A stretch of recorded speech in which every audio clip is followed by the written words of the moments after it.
Hello, everyone, and welcome to our virtual author event with Ellen Meister. Thank you, everyone, for joining us this evening. Before I begin, I want to go over some general housekeeping.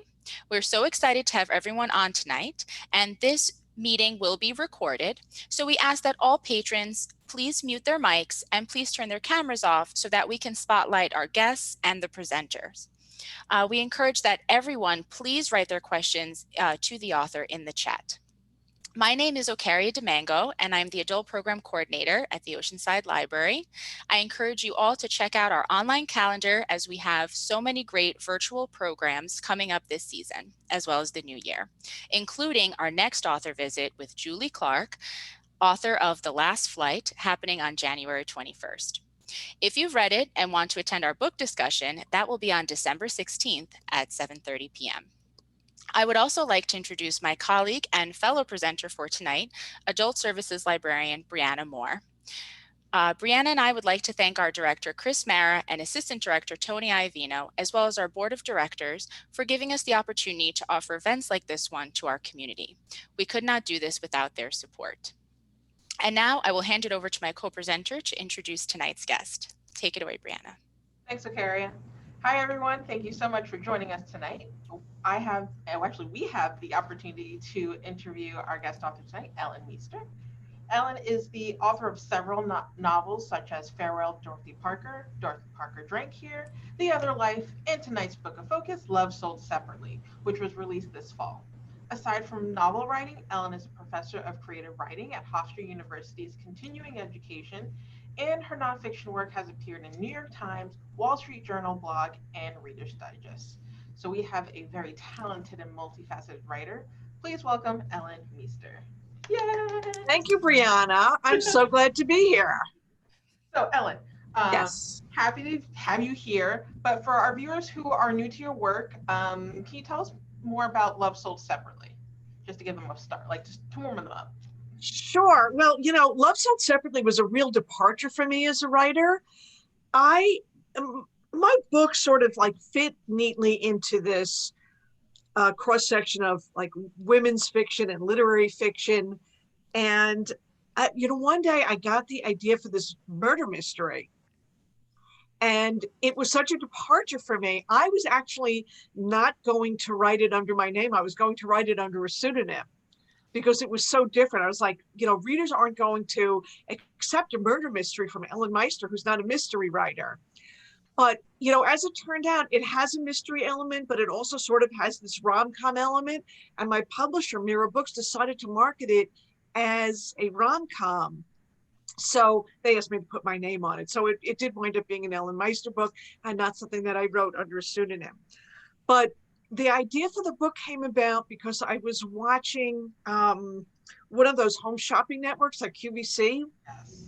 I was just, almost obsessing on the type of women who host those and how perfect they are in every way, just ultra feminine, pristine, and gorgeously dressed. And they just seemed like they were perfect human beings. And it just occurred to me, because most of my ideas sort of begin with an idea for a character. I just thought it would be so interesting to drop a woman who was absolutely the opposite of pristine into that environment. So what if I had somebody who was somebody who misbehaved, maybe somebody who drank too much, maybe somebody who did drugs a bit, maybe somebody who was self-sabotaging, maybe somebody who just couldn't keep herself out of trouble, and put her in that environment and wound up getting that job as a shopping channel host. So I invented this fictional shopping channel, murdered the star host, and we were off. And I don't know, I had a lot of fun writing the book. And it's been very gratifying to me that, since it did come out during the pandemic, that readers have also found it.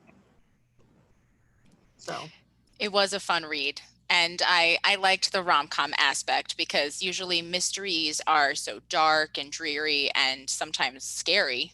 Right. So then as you're reading it, you could at least have some fun while you're trying to solve the mystery, and you think it's every other character besides the actual culprit. So good. I worked really hard on the mystery aspect of it.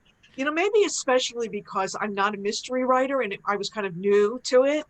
I thought it takes so much work to write a mystery, and I really, really, really wanted the reader to be surprised at, you know, who the culprit was. So I really like layered in red herrings, and I wanted to make sure that the reader thought, ah, that's the red herring, but I could see back there that that's who it really is. But that was a red herring too.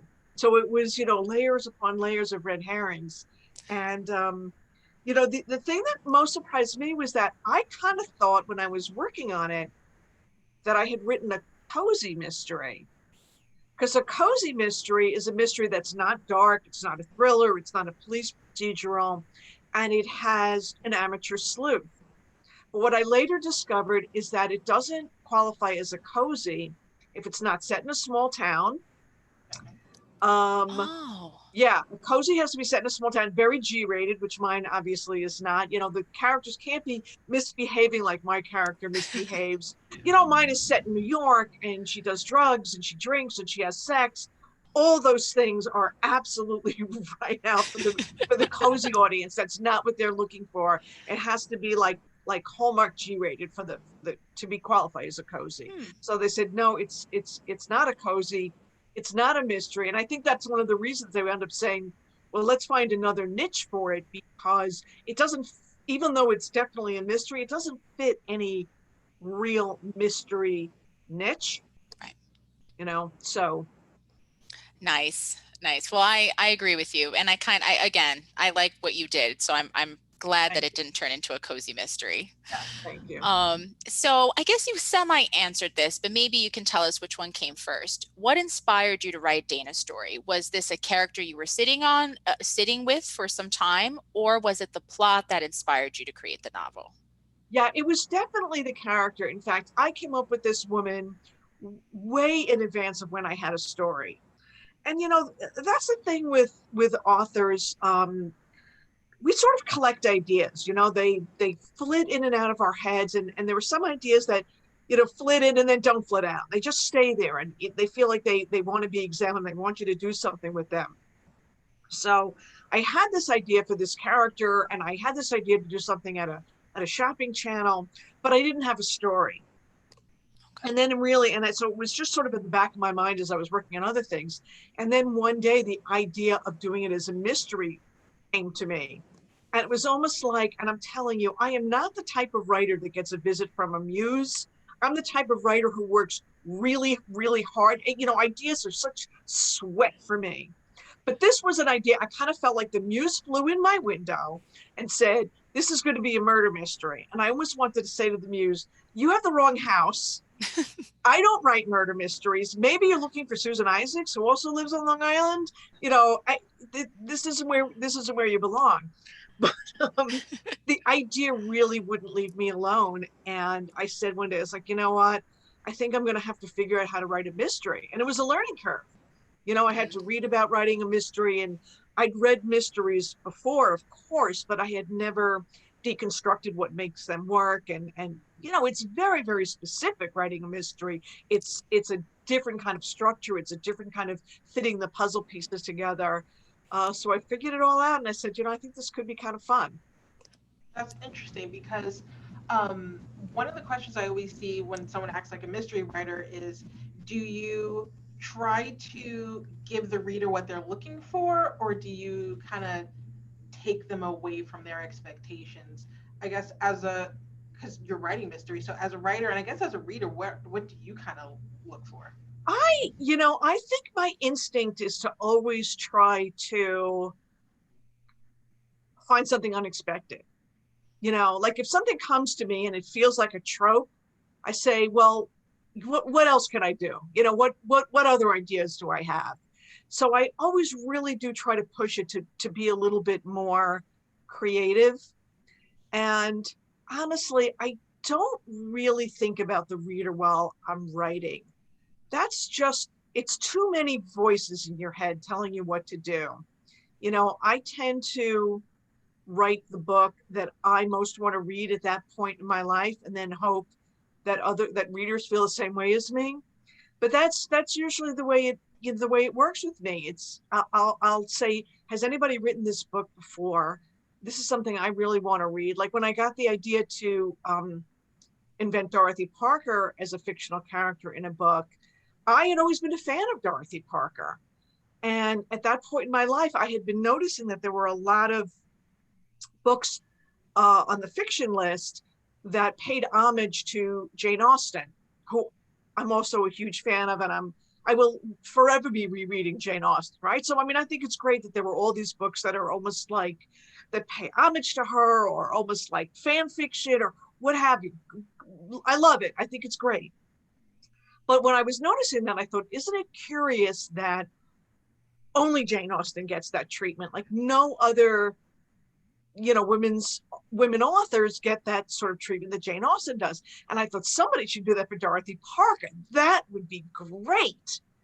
And then I thought, oh, well, me, maybe that should be me. So again, it was the book that I kind of wanted to read at that point. I realized nobody else was writing, and that was what interested me.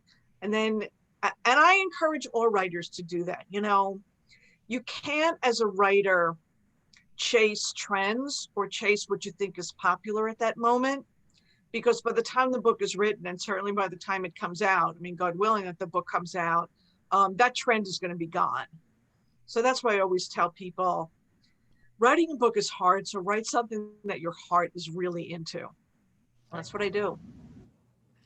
Nice. You actually, Ellen, it's like you're reading right off of our script, which is it's really great because we're just flowing. So Yeah. I actually, that was one of my questions because, so Ellen has written 2 novels on the famous figure Dorothy Parker Drank Here, and Farewell, Dorothy Parker, as well as even made a Facebook page for her, Right. which I checked out and is so much fun. So I encourage everyone else to follow. And you even mention her in Love Sold Separately. Yeah. So for those of you who don't know her, Dorothy Parker was an American poet, writer, and critic based in New York. She was a founding member of the Algonquin Round Table and has a reputation for having a sharp wit and being a wisecracker. So one of her many famous lines that many of us use now, like, what the fresh hell is this? Which I thought was so Right. funny. As I'm going through all the quotes, I'm like, Right. I say so many of these and you don't know who it comes from. So I wanted to know if you had a special connection with Dorothy, or like you just said, this is something, or you were always a fan of hers and then you realized that there's no literature on it. I was, I became a Dorothy Parker fan when I was a teenager. I was a little on the nerdy side, and I was reading about the Algonquin Round Table, which you just mentioned. And that was, for those who don't know, it was a group of wits who met at the Algonquin Hotel in New York.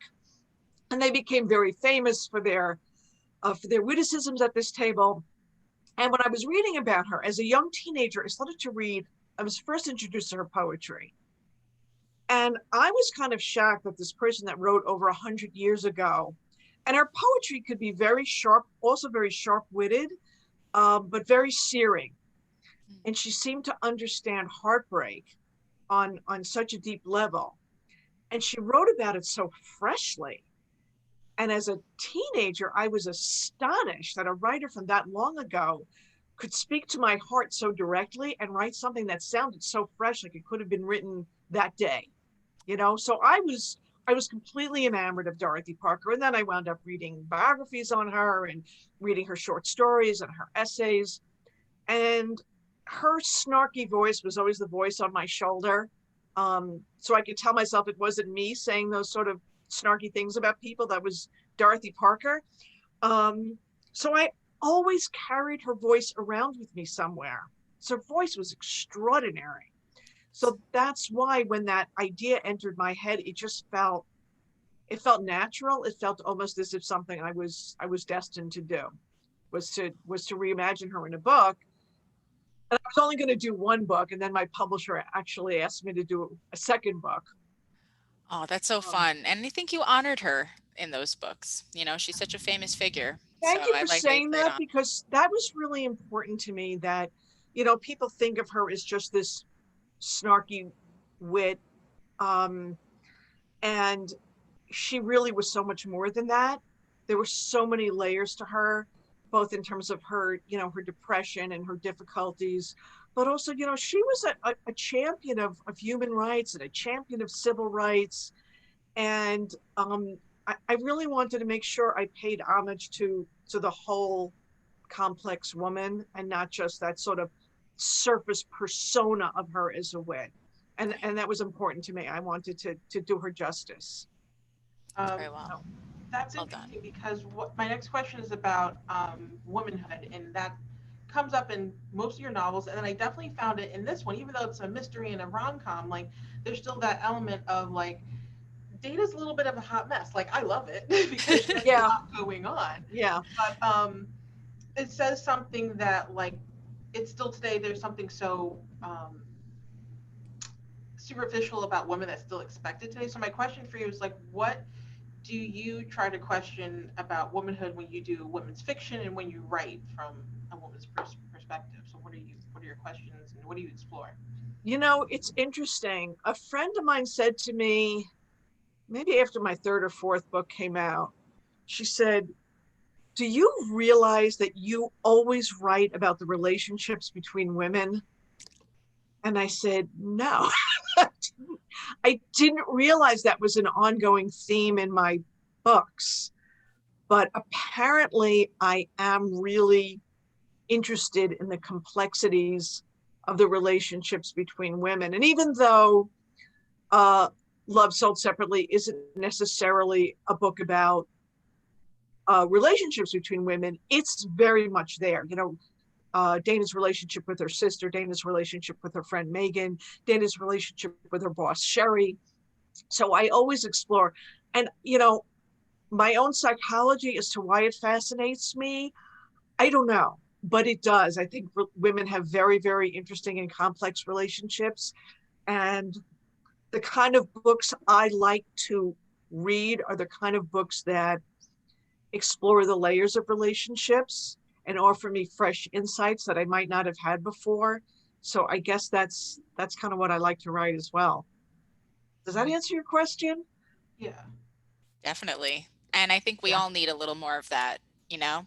It's Yeah. always, I love when authors talk about too, like themes that, you know, they read as children and they couldn't ever see themselves in a character.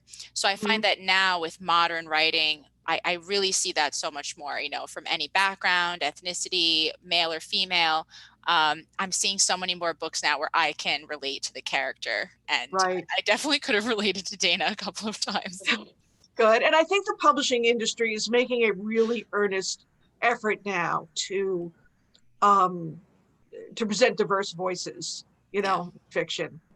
it's It's getting important. better. It's been a long haul, but it's getting better. Yeah, no, that's true. I'm Yeah. glad they're making an effort. I'm glad to hear Yeah. from an author that Yeah. from your Yeah. perspective, they're making an Yeah. effort. But yeah, Dana's a hot mess. And I think part of that is it's not interesting to me if a character is well behaved, right? Oh yeah, no. It's not interesting to me. You know, people say, well, you know, don't you write about your own life? No, what do? I sit in my room here and I work and I write. You know, I'm not really that interesting. I'm much more interested in characters who misbehave, who make mistakes. And that's one of the things I actually talk to my writing students about. Say, don't be afraid to let your characters make mistakes. Don't be afraid to let them, you know, be bad. If they're good all the time, it's really not that interesting. Yeah. Also, don't overprotect them. You know, let bad things happen to them. Throw obstacles in their way. Throw things at them. You know, Right. it's kind of a funny phenomenon with writers that we do love our characters. And oftentimes when we start writing, we're sort of instinctually trying to protect them. So Hmm. we say, oh, I'm going to create this whole plot around keeping this terrible thing from happening. And that's going to be the plot. And then all of a sudden, you know, if you've been at this for a while, you say to yourself, well, wait a minute. What if I let that terrible thing happen to the character? And then all of a sudden you say, Yeah. now I got a book, you know? Nice. And Yeah. that's where, as a reader, your heart is pumping and you're Yeah. like, oh my Yeah. God, they're going to find out. Or because Yeah. you also, too, when Yeah. as the reader, you also feel protective of them because they become your favorite character and you don't want anyone Right. else to hurt them. Right. And when they do something bad, you kind of hope that the secret will never get out. You Right. know, and you're like, Right. it will. It always does It in always movies. does. Yeah. Yeah. Um, Oh, Oh, go So ahead. what was one of the, well, like we know we discussed the genre, but what was one of the themes that you kind of like made like your main theme, but then something that surprised you when you were kind of like finishing writing, like a theme that came out that you didn't think was going to appear, if that makes sense.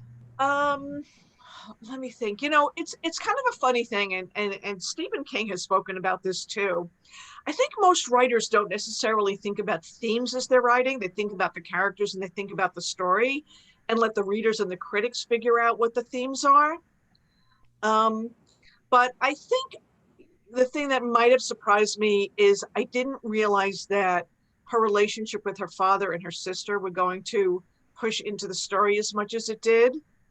I mean, I actually always had a good relationship with my father.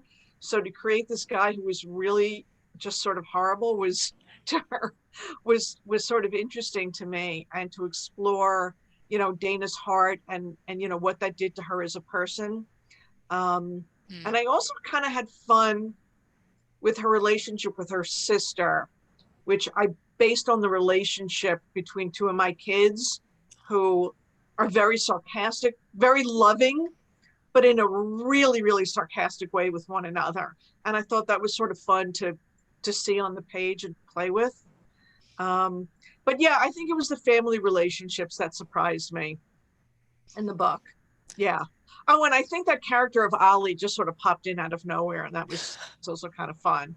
Um, so Was he the most fun to write? Which one was your favorite character to which one yeah, did you I find the don't most fun know. to write? It's like kind of asking which of my kids is my favorite. I really loved, I love writing all of them. But I'll tell you, and I'll tell you one of the things that's really interesting. So you have difficult characters. You have like her boss Sherry, who was a pain in her neck, Yeah, I and then like her Sherry. father, who was not the easiest guy to get along with.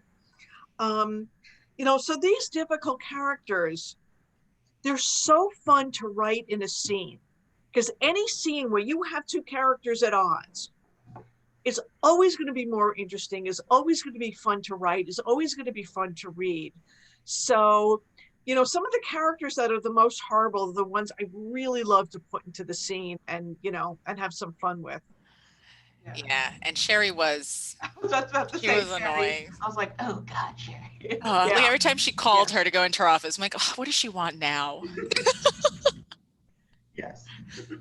Uh, and yet, in my mind, I mean, I understand Sherry as well. She has a background, so she's horrible, but there are things behind it. And by the way, she'll be back. There is a second book coming in May, so Sherry will be back, and Dana will be back, and a lot of the oh, characters will be back. cool. Yeah, Oh, that's great. Now, So yeah, cool to know that. yeah. Now I'm like, yeah, oh, what's gonna happen? yeah, Um, yeah.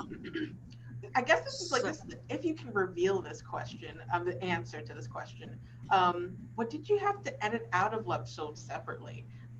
Like, is there anything that you had to edit out that you like kind of wanted to keep, or like, um, yeah, I guess. um, it was like little things. Like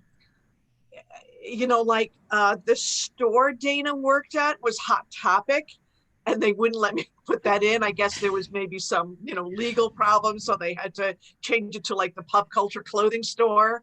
Right. So it was little things like that. Um, I've been really fortunate. I've had great editors, and they never come to me and say, do this or do that, or take this out. Or what they'll do is they'll identify problems in the book. They'll identify weak spots and let me figure out how to fix it, which is really what an author wants to do, because Nice. the it's very hard for somebody reading it to understand that if you say, well, this is a problem, take that out. Well, that's like, that might be like the Jenga piece that topples the whole thing, right? Yeah. So the writer really has to figure out, if there's a problem, how to fix it and keep all the other, Jenga pieces, in place. So, like I said, I've been very fortunate. I never had an editor come out and say, "Oh, this is terrible," and take this out, or take that out. I'm trying to remember if there was anything that really came out.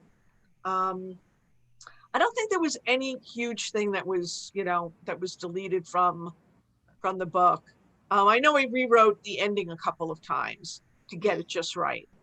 The ending was very tricky. I had to, do the reveal and get everybody together, and Right. and and then on this book, and this was kind of interesting to me.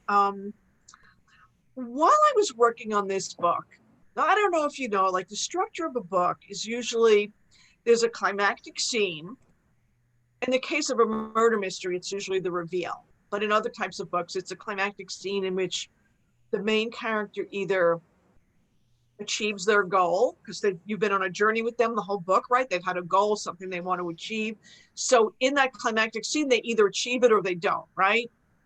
And if they don't achieve it, then it's usually okay because they've learned that they didn't need that all along, whatever. They have some sort of character arc that makes the reader feel like they've been delivered to a destination. And then following that climactic scene, there's a denouement, which is usually not that long, but that's sort of the writer's little gift to the reader, where it's like, okay, you stayed with me throughout this whole arduous journey.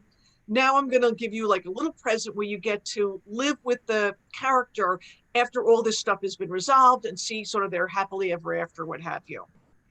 And I had read a book, I don't even remember what it was, that had a really, really long denouement. And I thought, I think I might try that with this book and give like this whole little like extra love story angle at the end, Oh, after the nice. climax. And I honestly, Brianna, I thought my editor was going to tell me to shorten that or take it out. And nobody complained about it. No readers complained, and it's long. It's like 10,000 words, that part of the book. And I don't know, I guess people felt about it the same way I had felt about whatever other book I had read where I enjoyed it. So, because like I said, I thought somebody was going to say, oh, no, cut that down. But it seemed to go over well. So I'm happy with that. Yeah. It's nice when when it works the way you want it to work. Yeah, honestly, I always want that part to be long. I refer to it, I guess, in my head as the epilogue, because sometimes that's how authors. Sometimes it's presented as an epilogue and sometimes it's not. Yeah. Yeah, and I love that part because, like you said, all the drama is over and you can kind of just Right. live in their happy life. And Right. especially like in a love story, it's the happily ever after part with, Right. the romance. So Right. that's always my Right. favorite part because I want to close it and be like, oh, that ended And I well. think also oftentimes writers, by the time they get to that point, they're done. They want to move on to the next book and they want to finish it already and get it off to their editor, what have you. And it's sort of natural to want to rush through that. But I really wanted to be a little bit leisurely with that and take my time and sort of offer it like as this little present to the reader. So It was I'm really glad appreciated. that, people reacted well to it. Yeah. And by the way, this is my one little, if I could pat myself on the back just a little bit, since it's my first murder mystery, I've not spoken to one person who figured out the ending. Yes. Because I've spoken to one person. I did see one woman was live tweeting as she was reading.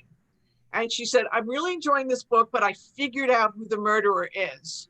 And then she wrote, oh, no, I didn't. So We I were love actually talking about it before the program started, so I almost wish that we talked to you about it then, because I don't know if I want to say it to spoil it for our No, readers. What do you think? don't spoil Yeah, it. No. yeah. exactly. But that's so funny because Brianna, Yeah. Nadine, and I were talking beforehand. So this is what happened, right? Yeah. Yeah, Yeah. making sure. Right. Oh, that's Right. great. Good. Yeah. I think you should be proud of that as an author. Like I said, especially since it was my first murder mystery, I was just working really, really hard on, layering in all those red herrings. And I have to say, even though I worked really hard on that, I think even in a mystery, if you know who done it, if you can figure it out before the ending, I don't think that's such a terrible thing for a book. I don't think that necessarily spoils a book. If you're still engaged, entertained, turning the page, want to see if you're right, like what more can you ask for? So I think even if it's the writer can't manage to keep it such a secret up until the last page, as long as you didn't figure it out on page 1 or 2, you know, Yeah. and as long as you're engaged and you're turning the pages and you're still in the book and still having fun with it, I really do think it's okay if you figured it out. Like it's not the end of the world. Oh, nice. That's funny that you say that coming out of this weekend. And that actually leads to my next question too, because I don't know if you watch HBO and watch The Undoing at all, but I think a lot of people on I just Twitter. watched episode 1 last night. So Oh, you're in. Great. I Great. just watched episode 1. I know that I did see that, first of all, that everybody's talking about it. And Yes. I did see that people were disappointed with the ending. So And I'm remember curious to what you see if I said agree just with them. now. Okay. Yeah, about like, it's okay to know who it is from the beginning. So Okay. because I struggled with that a little bit. So that's Okay. really great that you said that and you just started the show. So if you could email Okay. us after and let me know Okay. what you I'll let thought you of the know what I last think when episode, I'm done. that would Yeah. be great. Yeah. So one of your books was almost picked up by a major network, HBO themselves. And what was that process like? And do you have any upcoming projects as Oh well? my God, that was so exciting. Was it? It was so exciting. I don't know if there's any author, some authors say, oh, how would you feel if somebody wanted to, make a movie of your book? Would you let them? I say, are you kidding? Like, just, send me the check, please. Yes, yes, Yeah, absolutely. First of all, it's totally. very exciting. Also, honestly, there's not a lot of money in writing books, if I'm going to be really, really frank here. I mean, the people, when you see like really wealthy authors, when you see that list of, whatever that Forbes list of the authors making these millions and millions of dollars, that's those top 10 people. There's like $10 left for the rest of us to split. So there's not a lot of money in this. So most authors do want that big, chunk of the Hollywood pie. It's kind of exciting to us, and Yeah. also to the thought of it, and just the glamour of it. It's very exciting. Yeah. But yes, so my agent did come to me one day and said that uh HBO, and this was it was actually Terrence Winter, who was the Sopranos guy who won all those. He was the head writer and the producer of The Sopranos, who won all the Emmys, and he was also what was that called, Empire, what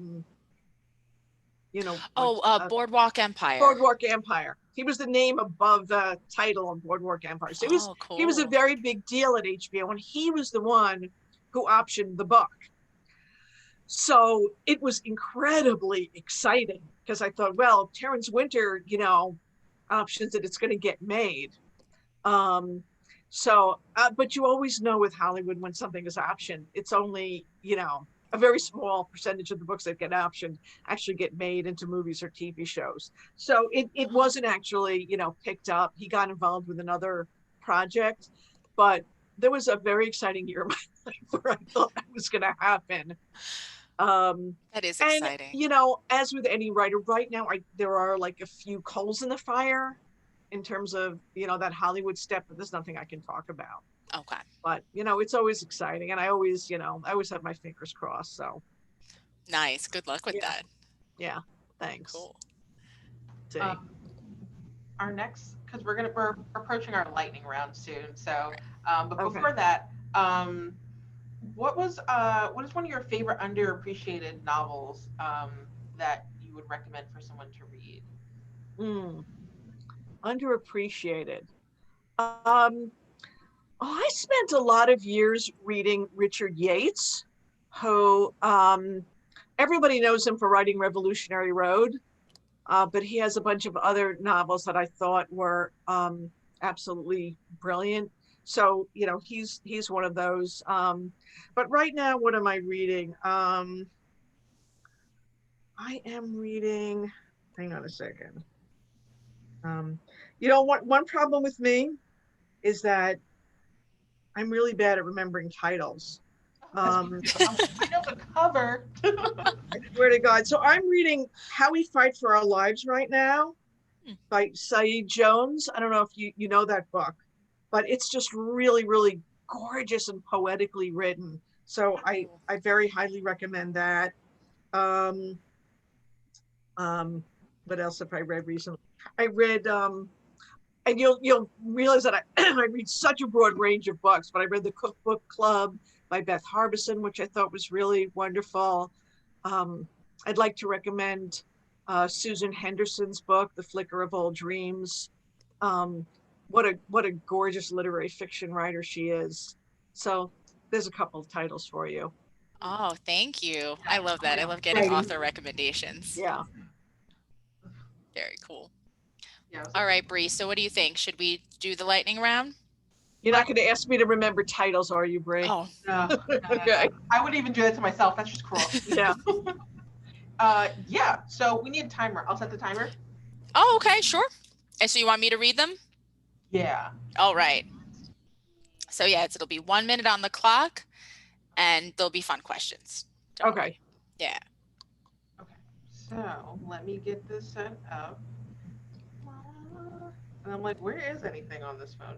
Okay. And patrons, in the meantime, we encourage you to write in the chat questions that you have for Ellen.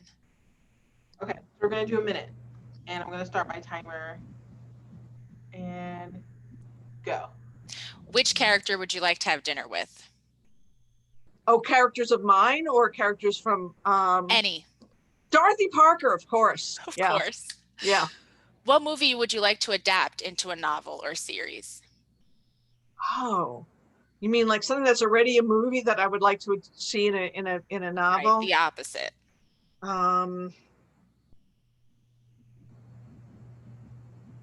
I know I should come up with something really quick for that, right? It's okay. I don't know. Got Pass. time. Go to the next question. I don't have anything. What would be your stage name? Oh, Like Dana had one. yeah. So like Caleb Bean, Eden Jaffe. It's a pet name I have on reserve. Okay. I like that. Home Shopping Network or QVC? QVC. 'Tis the season. What's your favorite holiday movie? Oh, oh my God, probably It's a Wonderful Life. Oh, me too. Yeah. I Yeah. watched it on Thanksgiving. Love it. Yeah, yeah. Oh, great. See, that was fun. And also, The Wizard of Oz is not a holiday movie, but they always play it as a marathon loop on Thanksgiving. So I also always think of that as one of my favorite holiday movies. You know, I saw that and I had to think for a second, like, is this a holiday movie? Yeah, that's so funny that you say that. But they always play it on Thanksgiving. Oh, Always. that's great. My whole life I've been watching it on Thanksgiving. Oh, me too. Yeah, me too. And remember, it used to come on after the parade, but now it's the dog show. Oh. It's a Wonderful Life. Yeah. Yeah, it used to always come on after the parade when I was little, and I used Yeah. to love watching it on NBC. Yeah. But now Yeah. they play the dog show, which is it's cute. It's fun. Yeah. Yeah. Oh. So we have a question in the chat, and it's actually from our head of adult services, Nadine Spano. Do you think there will be more murder mysteries in your writing future? Well, as a matter of fact, there is I'm going to call it a mystery, not a murder mystery. Well, yeah, no, it's a murder mystery. There is a mystery, another Dana Barry book. And I actually had a lot of fun with that. And I can tell you who gets killed because that's not really a surprise. But I created this character who was sort of a cross between like Harvey Weinstein and Bill Cosby and certain other like very popular figures whose names I won't mention. And he's like the most creepy guy and he gets pushed off a roof. So I love it. And I got the idea to do that because in Love Sold Separately, there's a rooftop. So I said, well, for book 2, you know, that's like Chekhov's gun. I mean, I got to use it. It's there. I got to use that rooftop. So I take this Harvey Weinstein type guy and I push him off the roof. So, and then we have to figure out who done it. Yeah. So that's, like that. Yeah. Will there be more mysteries after that? Who knows? Right now I'm working on a couple of more books and they're not mysteries, but you know, I never say never. So, yeah. But certainly one more.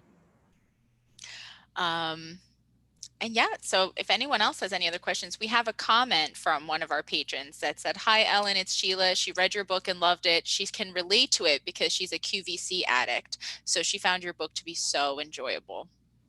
Oh, it's funny because, so, people often ask me if I'm like a big, QVC shopper or what have you. Um, I really wasn't. I'm the kind of person that needs a lot of noise in the background as they fall asleep at night. Sometimes I would put the shopping channel on to, QVC to fall asleep. And maybe that's, sort of helped me come up with the idea. But after I started writing the book, I decided to take a tour of QVC Oh, because I don't know if you know, they're actually in Pennsylvania, so it's really only a day trip away. And they offer like several levels of tours, but there's like the Cadillac tour, like the top level tour. It actually costs $100. So really? yes, Oh, but QVC fans are so devoted that for them, this is like Disney World, right? Um, there were people there. There was a couple there that drove from Kansas to Pennsylvania just to go on the tour. And it wasn't the first time they'd done it. So that's how devoted their fans are. And it was a very interesting experience for me because I didn't want to tell them I was a writer and I was there for research because I didn't know if they would be proprietary about the information. So I had Yeah. to pretend I was like a super fan. But now here's the weird thing. I came out of there a convert. I came out of there a QVC convert. Oh, They so convinced funny. me that their merchandise is like such superior quality because they were like they take you on this tour. The fact that they test the heck out of everything.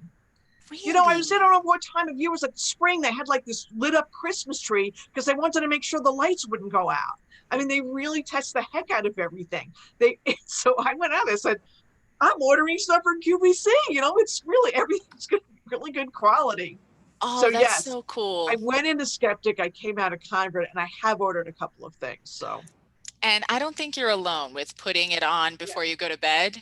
yeah, So many people I know do that. So yes, very funny. yes, And I yeah, felt it in your book too as I was reading it.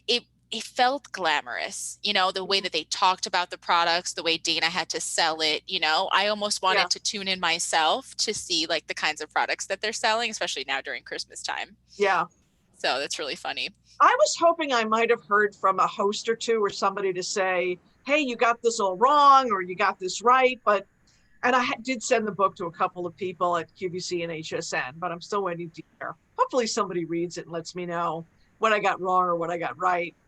Oh, that's Um, so cool. I tried to be responsible about it. I did take a few liberties, um, but the tour was a good thing because it helped me sort of add in a layer of verisimilitude. I like to get most of the things right. yeah. Nice. And while reading it, like I could definitely like I've never been to like I've never even thought to like do a tour of the studio, but I can still see it. Like we only just see like what the viewer sees and the merchandise and Right. the speaker, the host, but you really gave like an awesome like behind the scenes look. So that's really cool that Thank you're you. The one thing that was really unrealistic was that I said it in New York City Oh, because those places, they have warehouses of the merchandise. So they're like compounds. I see. HSN is in Florida, QVC is in Pennsylvania. Um, they have a lot of land and buildings, and so it's like these huge compounds. It's not just a studio. So that was my one, sort of twist of reality. But then again, I made the shopping channel like a very sort of third tier kind of place. So in my mind, they had like a little warehouse in New Jersey or Long Island City or something that they shipped out of, you know. that's where my So imagination went. I was like, yeah, it could have been Long Island City. It's fine. Yeah. yeah, yeah, yeah, Okay. Oh, that's so cool. Do the yeah. stages really move or is it like separate stages? They have like a bunch of stages and they set them up differently. Right. But they do like have these stages and mostly the camera work is robotic. Like the people who operate it are in boots, and you got the people just like sitting there all by themselves on these sound stages and these sort of robotic cameras moving around them, Oh, so cool.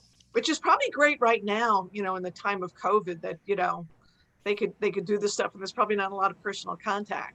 Yeah, that's But true. it was interesting to see, to really go on the sound stage and see how it all worked. That is cool. Yeah. We actually have a question from Tony Iovino, and Hi, Tony. assistant director. And he asks, has it been difficult promoting the book during COVID? Yeah, that's been a real challenge. I mean, it's been a challenge getting the book out there. It's been a challenge getting the book into stores. I mean, when the book came out, people weren't going into stores.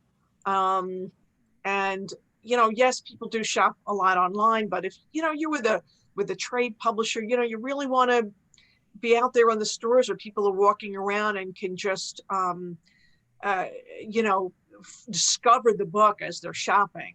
So you lose all that. So that was really difficult. Fortunately, I was able to do a bunch of online events, and that was interesting, and it was kind of fun. And in some way I was able to reach readers far and wide, because in the past I never was like sent out on tours. I was mostly doing local events, so it was kind of nice to be able to reach people far and wide with these online events. But I really do miss being out there with people and meeting readers and being face to face. There's really a lot to be said for that. So yeah, there've been a lot of challenges. I mean, some good parts too. Like I said, being able to do all these Zoom events, and a lot of places like A Mighty Blaze really did step up and offer all these opportunities for authors to get out there and reach people. Um, and the other part of it was, during such a difficult time in history, to come out with this book that is essentially, it's really like a light, fun, escapist romp. And when people are suffering so much, Yeah. Jon Stewart, because he had like come out with a fun movie at this time, he said it's like bringing a candy bar to a plane crash. And that really was how it felt. Like I was bringing a candy bar to a plane crash. But sometimes when people are suffering, a candy bar is exactly what helps get them through. Yeah. So We all need that. yeah, so I have been gratified that a lot of readers have said that it was exactly the thing that they needed to take them away. They really needed an escape. I don't know about you guys. I've not been reading dark things during this time. No. I haven't been reading like, the depressing, dark, frightening.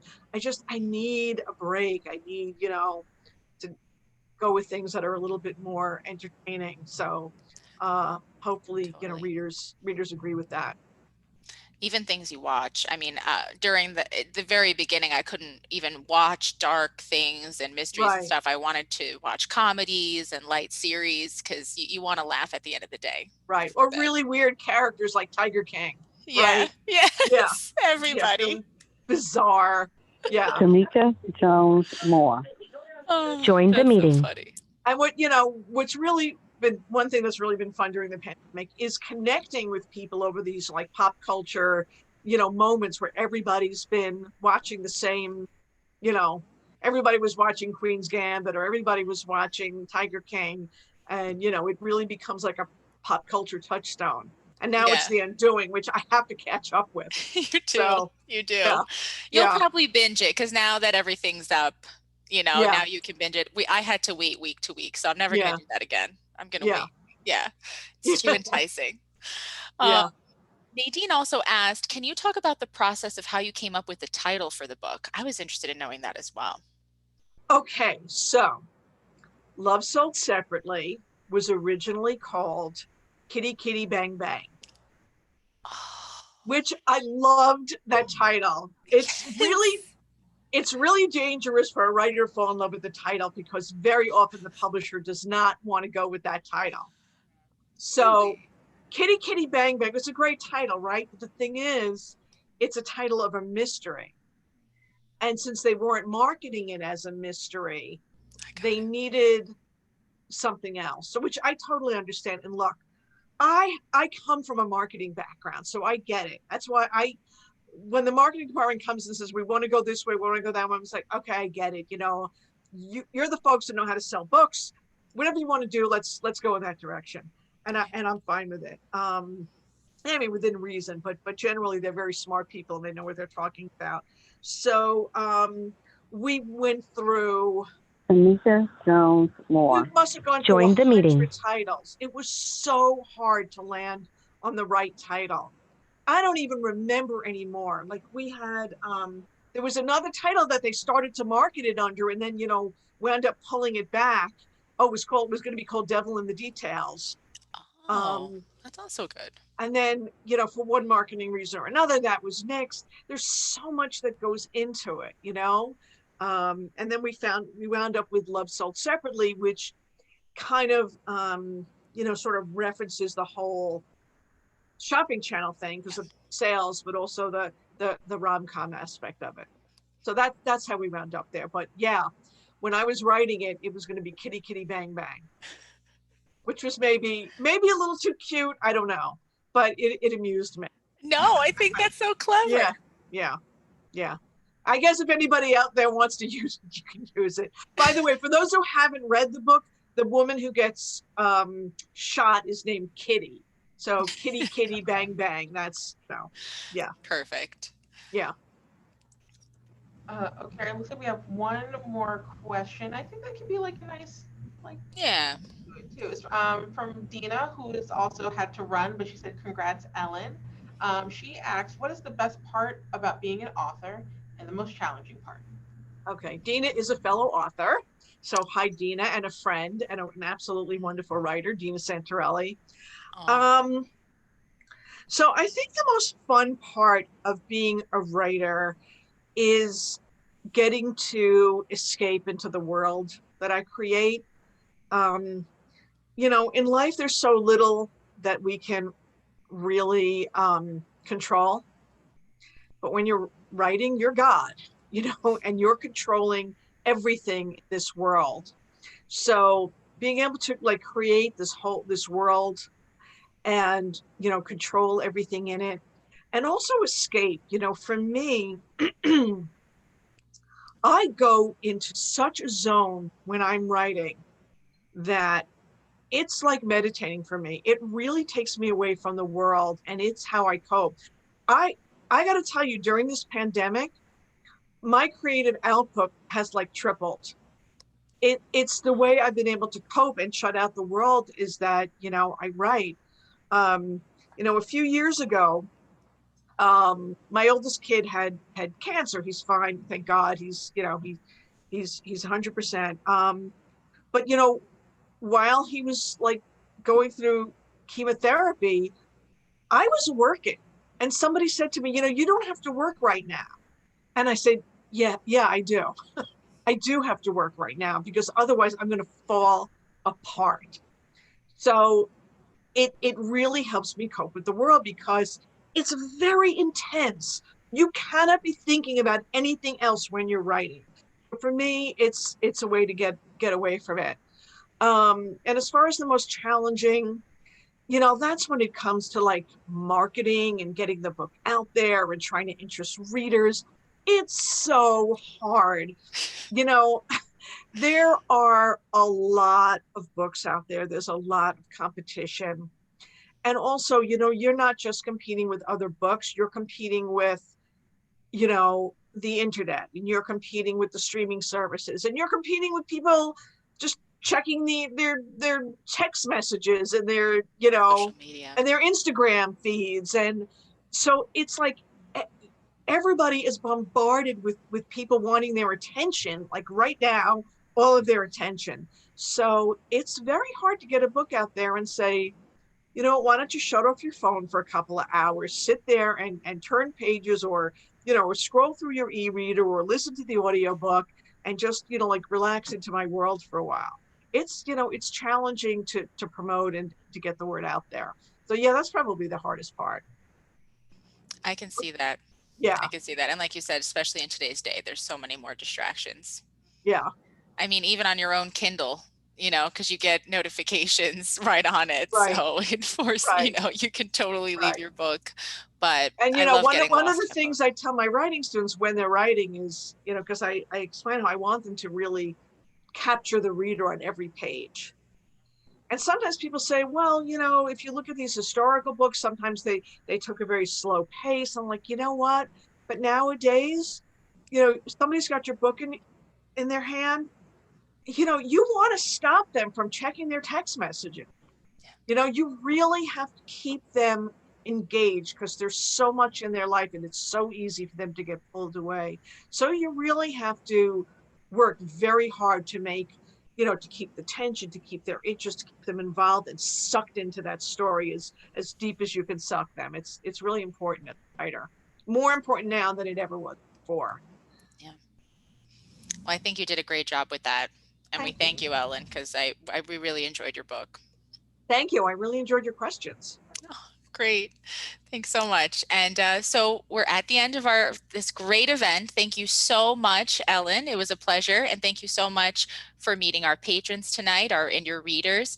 We look forward to your upcoming work. So excited. Thanks. If anybody wants more information, they can go to my website and sign up for my mailing list. So ellenmeister.com. Yes. All right. And we have all of Ellen's work at the Oceanside Library as well. And you can catch her also on our app, Hoopla. You can find all her audiobooks, and Love Sold Separately is on there too. So we encourage all Oceanside patrons to use your library card and log on Hoopla. And our next author visit will be on January 21st with Julie Clark. So we encourage everyone to come on. Thank you so much, Ellen. Thank you so much for being with us. Thank you for having me. This was a great program. I really enjoyed it. Glad to have you. Yes. Oh, here, let me end the recording here.